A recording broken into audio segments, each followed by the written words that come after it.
Fala, meus amigos, estamos começando aqui mais um vídeo do canal. Hoje eu estou trazendo dois vídeos para vocês aí, tá? Enquanto eu sigo aturando os crimes dessa gente nojenta, medíocre, covarde. Estão aqui cometendo crimes contra mim há 8 anos, vomitando ódio, lixo, baixo nível, uma podridão, uma gente nojenta, medíocre. É uma gentinha de merda que assim, só tem dinheiro, né? Não aprenderam a ter educação, a respeitar o espaço dos outros. É um lixo de gente e eu sigo aí torcendo que a justiça me ajude a me livrar dessa corja de vermes para poder seguir a minha vida aí e, enfim, salvar as amizades que eu ainda tenho aqui, que essa gentinha patética está sabotando aí nos últimos anos, que é um bando de bosta, enfim. E eu vou torcendo aqui para a justiça me ajudar mais uma vez.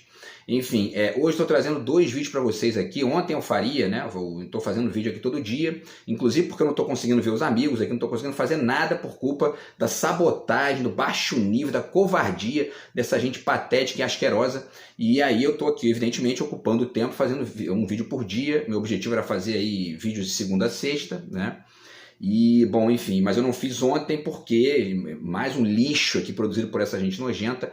E aí, enfim, acabei ficando inclusive um pouco gripado aqui e tô trazendo esse vídeo hoje para vocês aqui. Tô trazendo dois vídeos, tá? O vídeo de ontem e o de hoje para complementar aí, tá?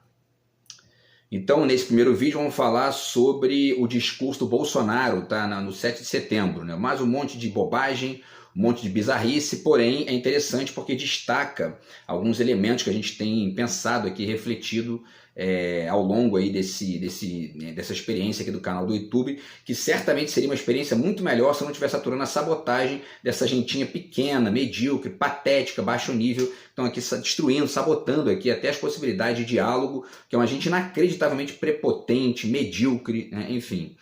E aí, bom, então vamos falar nesse primeiro vídeo aqui sobre o discurso do Bolsonaro, tá? O Brasil paralelo do Bolsonaro em mais um discurso patético no 7 de setembro, tá? E no segundo vídeo vamos falar sobre outro assunto aí que eu tenho desenvolvido aqui com vocês nos vídeos do YouTube, que é o protagonismo solidário, tá? E nesse caso aqui da China. Então o vídeo vai ser China amplia conexão com a África em mais um exemplo do protagonismo solidário do país oriental. Vamos falar um pouquinho sobre isso aí e vai ser um vídeo bem interessante para refletir esses detalhes interessantes aí dessas mudanças geopolíticas, tá, pelas quais o mundo está passando, mudanças essas que um idiota como Bolsonaro não tem a menor condição de dar conta, nem esse verme desse velho patético que eu estou aturando aí, são dois imbecis nesse nível, não tem a menor inteligência para entender essas coisas. Enfim, então vamos falar um pouquinho sobre o discurso do Bolsonaro, né? Esse discurso patético que ele fez lá no 7 de setembro, tá? E aí, antes aqui já deixo para vocês a dica do meu novo livro de poemas, tá aqui do outro lado de cá, quem quiser entrar em contato aí, tá o zap na descrição do vídeo. E eu tô com um livro aqui há 1 ano publicado, já esses animais sabotando, eu não consigo ver ninguém, não consigo fazer nada aqui por culpa desses bandidos, mas eu sigo aqui civilizadamente anunciando o livro nos vídeos, tá? E torcendo aí para poder, enfim, recuperar as minhas amizades aqui, os meus espaços que estão sabotados por esses covardes.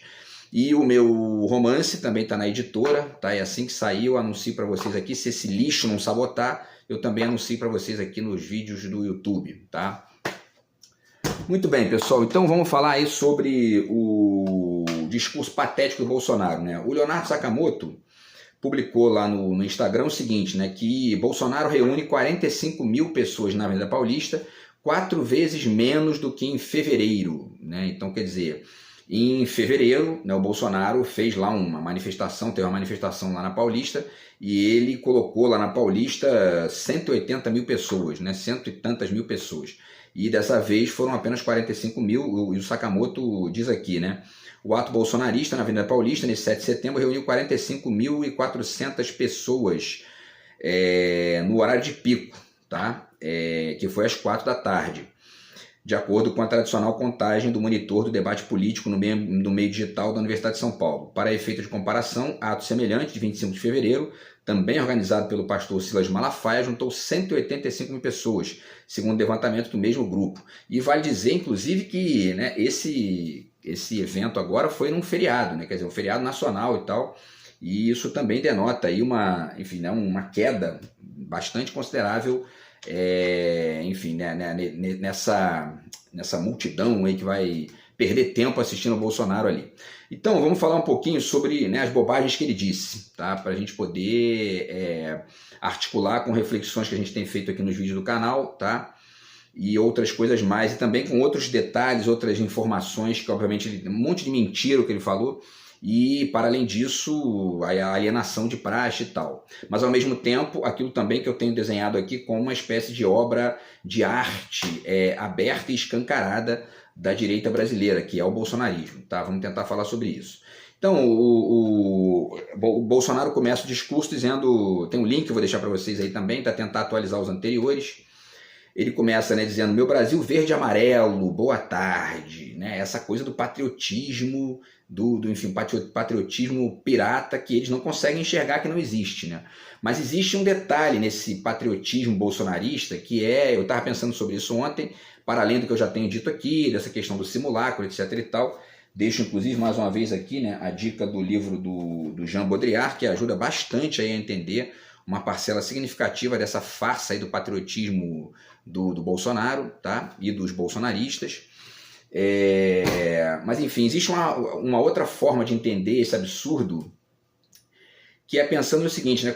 O Bolsonaro e essas figuras aí que, de repente, saíram do esgoto, né, e dessas figuras, quando eu digo que saíram do esgoto, são os políticos, né, ou essas figuras patéticas que estão aí poluindo a política, na verdade. São retardatários da política, né? Aí tem os patéticos, como Bolsonaro, e tem os ingênuos que ficam ali gritando mito, mito, mito, né, sem refletir muito bem sobre isso aí. E aí, quer dizer, se a gente começa a pensar nisso, né, quer dizer, apesar do Bolsonaro ser um congressista, né, tá ali, já tem 20 e tantos anos no Congresso e tudo mais, intelectualmente, do ponto de vista da percepção do contexto e tal, ele é um retardatário, nitidamente, né?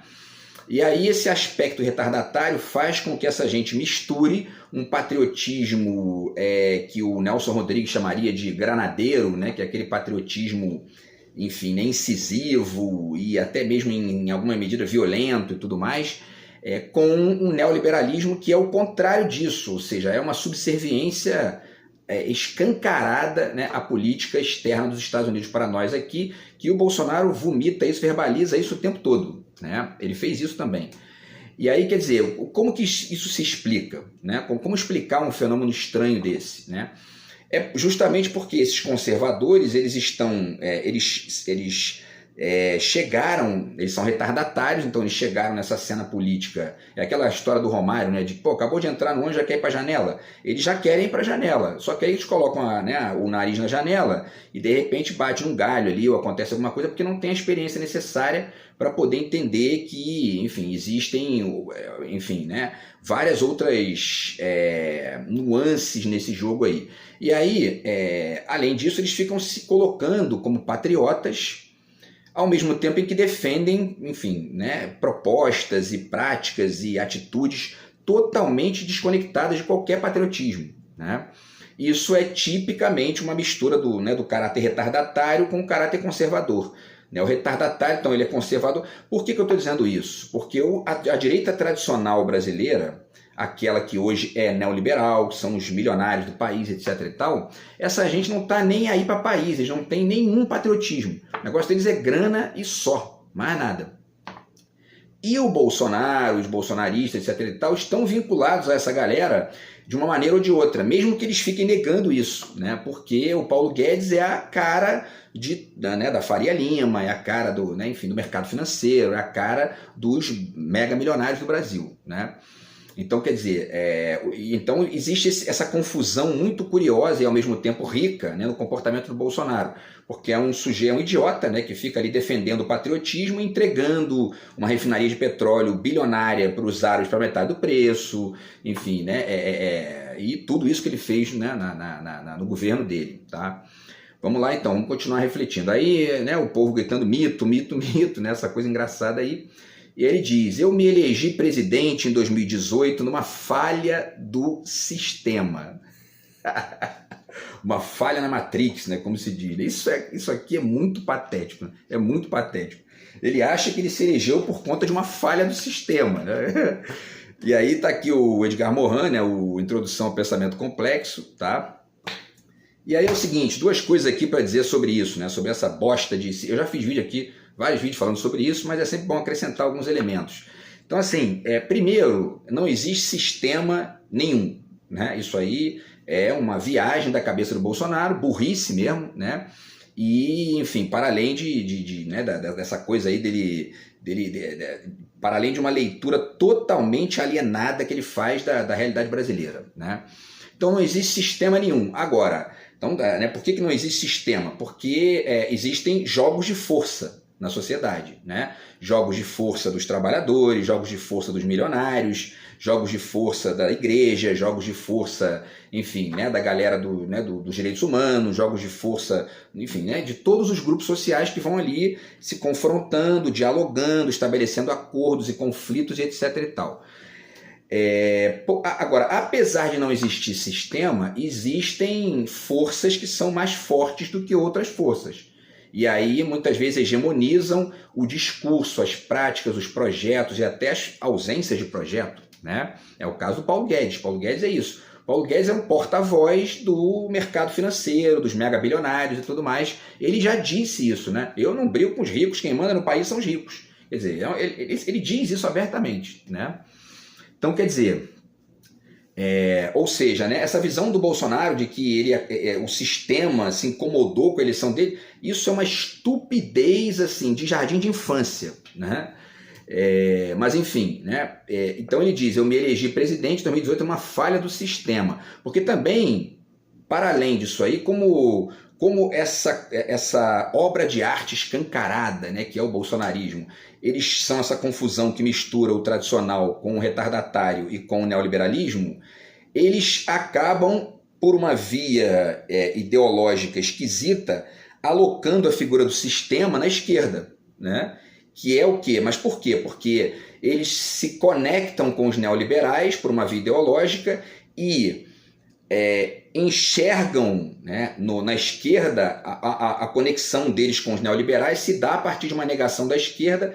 Então, ainda que eles não tenham uma concordância do ponto de vista das práticas, enfim, cotidianas, etc. e tal, no sentido do patriotismo, né, eles concordam com os neoliberais naquilo que os dois negam, que é a esquerda, né? E aí, se os dois negam, então, logo, na cabeça de um idiota como Bolsonaro, o sistema é a esquerda, né? E existe também um último elemento, ainda para poder acrescentar, né, a essa alienação absurda do Bolsonaro, que é um elemento que a gente pode até entender que é um resultante do fato de que o PT governou por bastante tempo seguido, né? De uns 13, 14 anos ali governando. Então, isso na cabeça de um Bolsonaro, isso aí significa que o PT se transformou no sistema, né? É uma estupidez assim inacreditável, né? Porque, para além também disso, existe um outro detalhe. Quando a gente lança um olhar para o mundo, ou para um país, enfim, para uma experiência social e tudo mais, a gente não pode entender que o poder está apenas na política, né, no governo e etc. e tal. O poder está também na economia, no poder econômico, nos milionários, nos meios de comunicação de massa, e, enfim, né, nas grandes empresas e etc. e tal. Então, se você ficar achando que poder é o governo, né, você esquece esse outro lado e começa a viajar na maionese, como é o caso do Bolsonaro, tá? Bom, aí ele diz, né, nós, por qualquer lugar do Brasil que venhamos a passar, uma multidão nos acompanha. O outro lado, que ganhou as eleições, ninguém o acompanha. Uma estupidez, tem 500 mil vídeos aí do Lula sendo, enfim, abraçado por milhares de pessoas em todo lugar que ele vai. Bolsonaro é um idiota, né, um mentiroso, um retardado, né, enfim. E aí continua, né, nós podemos ver um dia um time de futebol ser campeão sem torcida, mas presidente sem povo é a primeira vez que nós estamos assistindo na história do Brasil. Isso aí é uma cantilena do Bolsonaro, não se sustenta em nível nenhum, né? Nem no nível da eleição estrito sensu, ou seja, na questão da apuração dos votos, e nem no que a gente vê nos vídeos e tudo mais. Agora, tem um detalhe que pode contribuir para mais essa alienação do Bolsonaro, né? Quando ele diz que um time de futebol não pode ser campeão sem torcida, faz até sentido que um time de futebol, quer dizer, faz todo sentido que um time de futebol tenha torcida, óbvio, né? Agora, político não tem que ter exatamente torcida. Eu lembro que eu já conversei com pessoas aí pela vida, amigos enfim, e pessoas que você esbarra pela vida e tal, e algumas pessoas dizem, né, olha, eu voto no fulano, cara, e aí se der errado eu não voto mais, eu voto no outro. Isso é torcer. Mas isso é um comportamento errado, né? Um comportamento equivocado, que é de cada um faz a sua escolha, mas do meu ponto de vista é um comportamento completamente equivocado. Por quê? Porque você não tem que votar porque você está torcendo para o candidato. Você tem que votar porque você comparou os projetos, entendeu ali as diferenças e escolheu baseado nesse entendimento razoável ali dessas diferenças. Porque se você fica só na torcida, você não passa ali de um, enfim, né, de um torcedor. E o torcedor é passional, o torcedor ele tá ali, e tem um detalhe sutil também nessa coisa de torcer por político, que é o seguinte: o sujeito vota no político, ele já acha que acertou porque foi a escolha dele, né? Então, quer dizer, ele está torcendo para o cara acertar porque foi a escolha dele, porque se der errado, ele vai ter que dizer, eu errei, né? Então isso aí é um problema seríssimo, né? Até no nível das reflexões pessoais ali de cada um. Então, quer dizer, só que para que você não erre, é interessante que você estude, compare as diferenças, entenda as diferenças de projeto, a história do Brasil, pelo menos ali, né, naquilo que todo mundo passa pela escola, estuda isso, né? Que, enfim, as pessoas param de ler, param de estudar, esquecem isso e muitas vezes caem até nesse discursinho, conversa fiada, desse espaço da vida, desse velho medíocre que eu estou aturando também, tipo, tem que trabalhar, tem que estudar, tem que perder tempo com isso não. E aí vira massa de manobra na mão de um idiota como Bolsonaro, né? Bom, então é isso, né? Então é por isso que provavelmente o Bolsonaro não vê torcida, né, para o Lula, porque, né, a esquerda, o pessoal que vota na esquerda costuma estudar um pouquinho mais as diferenças de projeto e etc e tal, né? Bom, e aí também tem aquela coisa, né, de presidente sem povo. Ele diz que presidente sem povo, né, vale dizer, né, vale lembrar a fala do Bolsonaro de que o trabalhador tem que escolher entre menos direito e mais emprego ou o contrário, né? O que denota que ele está cagando e andando para o povo, né? Não está nem aí para isso, isso é um mentiroso retardado, né?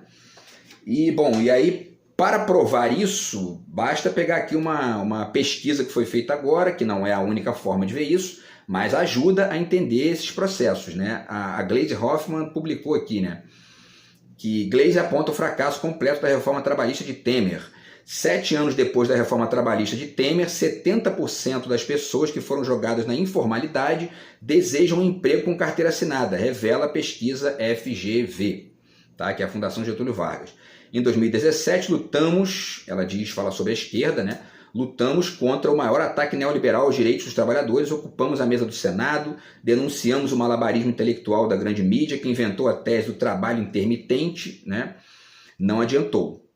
Direitos foram retirados, empregos não foram gerados, trabalhos foram precarizados, a renda média da população encolheu, tudo como dizíamos que iria acontecer, né? 7 anos depois, a pesquisa da FGV demonstra a enorme insatisfação das pessoas com a reforma. Ter direitos e proteção é o que o povo precisa e uma das bandeiras pela qual o PT sempre lutou. Tá? Então, o Bolsonaro, essa conversinha de presidente pelo povo, né? Você é um mentiroso, um alienado, né? E enfim, no limite é um imbecil, né? Tá? Então, enfim, o Malafaia é outro, né? Porque estava lá na conversinha com ele também, lá dizendo, não, porque é isso aí mesmo no Brasil. O outro tal de Feliciano também fez vídeo falando disso, dos Estados Unidos, né? Tudo para essa gente, a referência são os Estados Unidos, que é um lugar onde tem muito isso, né? Ausência de direito trabalhista, os sindicatos muitas vezes não conseguem uma força ali grande o suficiente para poder pleitear essas coisas e conseguir esses direitos. Enfim, mas se você começa a estudar como é na Europa, por exemplo, é completamente diferente disso. Né? É uma cabeça totalmente diferente, que é uma cabeça civilizada, republicana, mais ampla, né? Coisa que a direita brasileira quase que assim, totalmente não tem. Né? É uma cabeça neo-escravocrata, neo-medieval, são violentos e são sectários, enfim, né? Odeiam o pobre, o trabalhador, o negro, etc. e tal, tá? Então, quer dizer, não dá para... E aí, mas essa gente está se vendendo como... Né? Enfim, são os patriotas, né? É o presidente que tem... Ele disse que ele é o ex mais querido do Brasil. Nossa Senhora. Tu gostar de uma figura dessa sendo trabalhador, sendo... Se você for um riquinho do mercado financeiro, né? Dá para entender, né? Que você já percebeu ali que é um joguete fácil na tua mão. Agora, trabalhador, gente ali que é classe média... Enfim, né, admirar um sujeito desse é alienação assim, clara, né? E aí, bom, então vamos lá, continuando aqui, pessoal, ele diz, né, falaram que eu tinha que passar a faixa para aquele cara, o Lula, eu não passo a faixa para ladrão, continua com essa cantilena, e o Lula já ganhou muito dinheiro com isso aí, né, com esses bostas que ficam chamando ele de ladrão quando já está aí provado que não é. Então quer dizer, Lula, tem mais um cascalho para tu ganhar, hein? Aí, ó, aproveita. De novo, Bolsonaro, né, se aquela facada que eu tomei no dia 6 de setembro de 2018... por um integrante do PSOL, partido da extrema esquerda, se fosse fatal, Haddad seria presidente da República e eu teria sido enterrado como mandante da morte de Marielle Franco. Isso aqui é o Brasil paralelo total, né? Ele diz que ele tomou a facada de um integrante do PSOL, e o cara não era integrante do PSOL, ele fez parte, ele foi filiado ao partido durante um tempo, mas não tinha nenhum cargo, não tinha nada ali, e ficou provado que não tinha vínculo nenhum com o PSOL, né? Ainda diz que o PSOL é o partido da extrema esquerda, não é, né? O partido de extrema esquerda no Brasil é o PCO, o PSTU, que é uma galera que tem uma cabeça radicalmente ali sindicalista, marxista, as antigas, etc e tal, em alguns casos até, enfim, stalinista e tal, né? Ainda que tenha pessoas ali que pensam de maneira interessante, mas é essa coisa mais ao extremo, tá? Então, assim, isso é mais uma idiotice do Bolsonaro, né? E ainda diz que se fosse fatal, o Haddad seria presidente da República. Se o Haddad fosse presidente da República, seria a melhor coisa que poderia acontecer pra gente. Não com a morte do Bolsonaro, né? Mas se o Bolsonaro, enfim, fosse lá, enfim, saísse da campanha e tudo mais, porque foi inelegível, ou porque, enfim, tudo mais, seria ótimo pro Brasil, a gente não teria passado pelo que passou, né? De repente não teria morrido nem metade das pessoas na pandemia por culpa desse retardado, né? E ele finaliza dizendo que seria enterrado como mandante da morte da Marielle Franco. É um negócio inacreditável. Assim. Na verdade, o que aconteceria provavelmente, né, porque os mandantes da morte da Marielle Franco já foram descobertos, né? São lá aqueles né, o brasão, né, e tal. E, enfim, o que certamente aconteceria provavelmente, né, a possibilidade, né, de diferença aí para o contexto atual é que esses mandantes fossem descobertos antes, porque né, não estaria na presidência uma figura que defende milícia e etc e tal, né, que defende ditadura militar e tudo mais, tá? Que trata a polícia como algo inquestionável e sem defeitos, né? E aí você não investiga ninguém, não acha nenhum culpado, né? Bom, ele criticou também o Foro de São Paulo, o Lula por ter criado o Foro de São Paulo junto com o Fidel, aquela conversa fiada que isso aí, né, entendeu? Enfim. E aí desmontamos um ministério nunca visto na história do Brasil. Aí a gente lembra das figuras, né? Damares, Ernesto Araújo, Paulo Guedes, Mário Frias, Tarcísio de Freitas estava do lado dele ali, né? O pior investimento público da história do Brasil, né? Esse é o tal ministério nunca, de fato, nunca antes visto na história do Brasil, mas não pelos motivos que ele acredita, né? Evidentemente, tá? E aí ele finaliza esse raciocínio, né, dizendo: porque eu não aceitei indicações do parlamento brasileiro, geralmente indicações para sugar o Estado brasileiro em causa própria. Olha só isso. Uma gente que está defendendo o tempo todo a causa própria, né? Enfim. E aí lembremos aqui do tal Centrão, ele depois, né, chegou e falou: eu sempre fui do Centrão. Isso é uma conversa fiada, né? E o pior é que ele fala isso com uma ênfase de quem acredita de fato naquilo, né? Bom, orçamento secreto, que, né, entendeu? Evidentemente que o orçamento secreto é a prova do contrário do que ele está dizendo, né?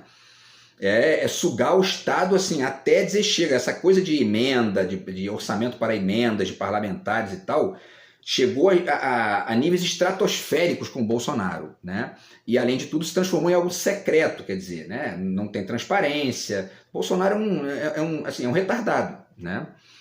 E tudo mais. E aí ele continua dizendo: mas o sistema começou a se incomodar comigo, né? E logo no primeiro ano, 2019, abriram lá o inquérito das fake news e tudo mais, eu atrapalhava o sistema, ele dizia. E aí depois diz, né, as estatais passaram a dar lucro. Lucro para quem, né? A Petrobras, por exemplo, pagou, enfim, lucros estratosféricos para os acionistas, né, para o pessoal do mercado financeiro, assim, recorde atrás de recorde, né? E o povo pagando gasolina R$ 9, R$ 10, quer dizer, né? Então, lucro para quem? Resta saber, né? E aí diz: vencemos a pandemia, ainda diz: vencemos a pandemia, de 700 mil mortos, ele vendendo a ideia de que cloroquina estava correto para tratar a Covid, que negócio de não podia ficar em casa, ainda diz vencemos a Covid, a pandemia. Deveria dizer negamos a pandemia, foi isso que ele fez, né? E aí ele diz outra coisa aqui, ó, mais uma mentira, né? Ele fala, fiz uma coisa que ninguém nunca fez no Brasil, nós tiramos ou reduzimos a carga tributária de milhões, de milhares de produtos, entre eles os combustíveis. Para isso de conversa, ele não reduziu carga tributária nenhuma, porque o governo dele acabou com a maior carga tributária dos últimos anos, aí, das últimas décadas, né? Ou seja, nem estado mínimo eles fazem, né? E com relação a essa questão dos combustíveis, na verdade, o que ele reduziu nos 6 meses finais antes da eleição para enganar as pessoas, depois de passar 3 anos e meio dizendo que não podia fazer nada, etc e tal, sendo enganado, segundo ele, pelo Paulo Guedes, depois das eleições, né? O que ele fez foi uma gambiarra muito mal feita que tirou dinheiro do ICMS lá dos estados e municípios, né? E gerou um rombo ali que, enfim, né? Que atrapalhou ainda mais os estados depois, tá? E ainda continua, né, com essa conversa de isso importunava o sistema, porque na verdade eles não estavam roubando mais, né? Eu vou fazer até um vídeo depois explicando isso aqui com detalhe, o que é esse tal de sistema aí que o Bolsonaro acredita que existe, tá? Mas vamos citar algumas coisinhas aqui do tal sistema que existe no Brasil. Vamos lá. Banco Central independente, isso é parte do sistema. Lei das estatais, criada pela direita, sistema. Operações compromissadas do Banco Central, sistema. Orçamento secreto, sistema. Venda da refinaria da Petrobras pela metade do preço, a troco de presentes de milhões de dólares ali e tal, né? Sistema. E o editorial da Folha pedindo privatização do Banco Central, do Banco do Brasil, da Caixa Econômica e da Petrobras. Isso é o tal sistema, ou a hegemonia, né, para usar uma palavra melhor, que o Bolsonaro acredita que está na esquerda. Todo digamos assim, o aparato, né, pragmático ali do Estado e das forças, está quase tudo sequestrado pelos megamilionários do Brasil. Não existe quase espaço ali para você fazer projeto político, e o que existe, a esquerda vai fazendo, né? Mas essa coisa de lei das estatais é para impedir, né, o Estado de funcionar melhor. Essa coisa de Banco Central independente, né, é para o mercado financeiro controlar o Banco Central e, portanto, a política econômica do país. E o restante aqui, que eu já falei que eu vou fazer um vídeo aqui, né, para poder tentar explicar essas coisas melhor aqui. E aí depois, sobre a reunião com os embaixadores, né, que gerou a inelegibilidade dele, ele diz, eu não me reuni com traficantes no Morro do Alemão, como o Lula fez, mas um cascalhinho que o Lula pode ganhar aí, né? Tá? Porque isso aí está provado que não tinha porcaria de traficante nenhum, né? E aí preferiu o lado mais difícil, o lado do povo brasileiro. Bom, e aí ele finaliza falando que passaram momentos difíceis, né, por conta da armação do dia 8 de janeiro, e diz que aquilo ali foi uma catarse. Na verdade não foi catarse, né? Sabe o que foi aquilo? Aquilo não foi uma catarse, Bolsonaro, aquilo foi 3 coisinhas: alienação daquela gente, foi um golpe de sorte do destino que permitiu ao Lula estabelecer uma conexão entre figuras divergentes no início do governo, que provavelmente ele não conseguiria se não fosse aquilo, tá? Porque destruíram, eu falei na época, né? Destruíram o Congresso Nacional, né? Que é de maioria de direita, quer dizer, né? Então, assim, isso permitiu ao Lula estabelecer uma conexão civilizada ali que certamente ele não conseguiria, tá? E, ao mesmo tempo, foi uma janela de reflexão sobre o Brasil, uma obra aberta e escancarada sobre a alienação e o simulacro da direita brasileira. Então tá aqui, tá, os 2 livros aqui, o conto do Borges, o tema do traidor e do herói, que é bem o que o Bolsonaro é aí em relação ao que é a direita brasileira, tá? E do ponto de vista ideológico, né? E o 8 de janeiro, a rebelião dos manés, aí, que fala sobre aquele caso ali, que para mim deveria ser a nova data de descobrimento do Brasil, tá? Enfim. E aí, para finalizar, pessoal, ele baba o ovo do Trump. Lógico, né? Ele tinha que babar o ovo do Trump, I love you, né? I miss you. E ele diz, tenho certeza que a vitória do Trump nos Estados Unidos será um recado para os tiranetes e ditadores de todo o mundo, em especial para o nosso Brasil, né? Quer dizer, tá aí o complexo de vira-lata, ou melhor, complexo de double doodle, que eu já fiz aqui, né? Tá? É o cachorrinho do Trump, né? I love you, Trump, né? E aí ele finaliza, voltamos a vestir o verde e amarelo com orgulho, a cantar o nacional com emoção, essa coisa do retardatário aí que eu expliquei no início do vídeo, tá? E finaliza com mais uma frase idiota lá em relação a Alexandre de Moraes, eu espero que o Senado Federal bote um freio no Alexandre de Moraes, esse ditador que faz mais mal ao Brasil do que o próprio Lula. E aí, enfim, foi aplaudido por aqueles milhares de bolsomínios ali na Paulista, tá?